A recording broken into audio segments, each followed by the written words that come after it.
Simply put, these strikes have saved lives.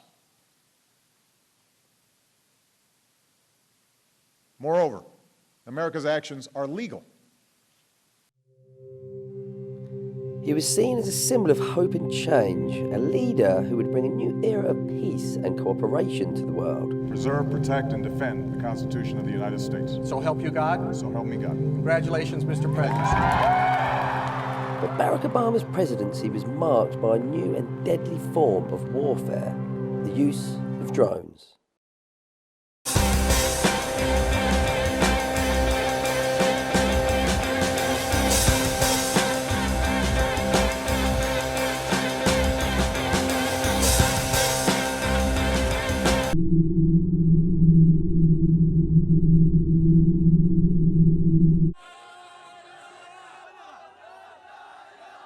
The drone strikes, carried out in secret and with minimal accountability, resulted in the deaths of countless innocent civilians and fueled anti-American sentiment in the countries targeted.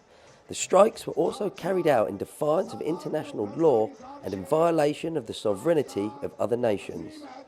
It is a violation of all humanitarian laws.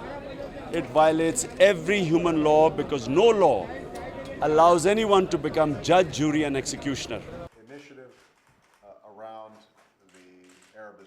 The Obama administration justified their use of drones as a necessary means of fighting terrorism, but the reality was far more complex.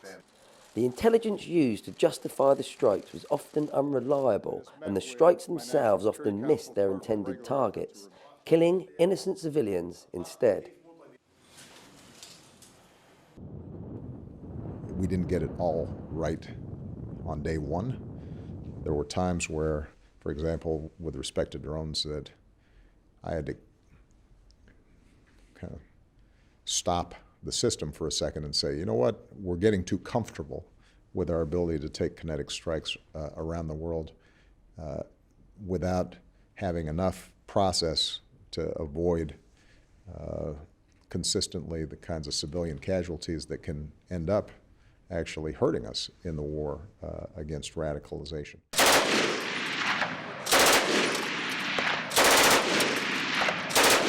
The drone strikes did not diminish the threat of terrorism, but instead contributed to its spread and fueled the very extremism they were meant to fight.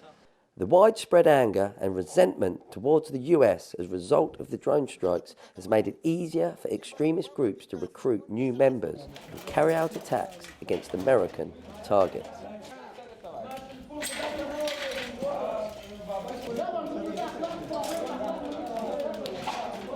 We're not talking about every single drone strike, but what we're saying is that at the moment there has not been a satisfactory explanation in law or fact to justify this whole program.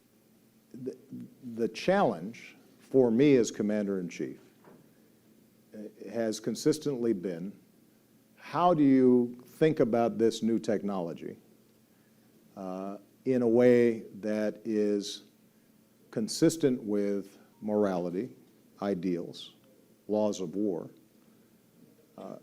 but is also consistent with my first priority as President and Commander-in-Chief, which is to keep all of you safe, including you.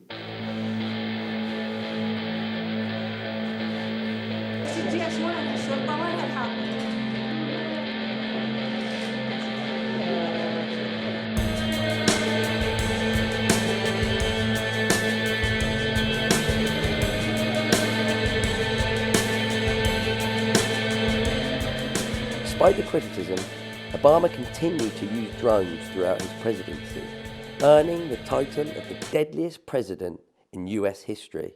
This is not a situation where we simply go into the internet and start searching any way that we want. Set. Payload HUD flight graphics, DVRs are checked and running. G7. More power coming in. This is a circumscribed, narrow system directed at us being able to protect our people. The legacy of Barack Obama's use of drones is a cautionary tale, of the dangers of unchecked power and the consequences of using military force without considering the human toll and long-term effects. It is a reminder that even the most well-intentioned leaders can be seduced by the false promise of a quick and easy solution to complex problems.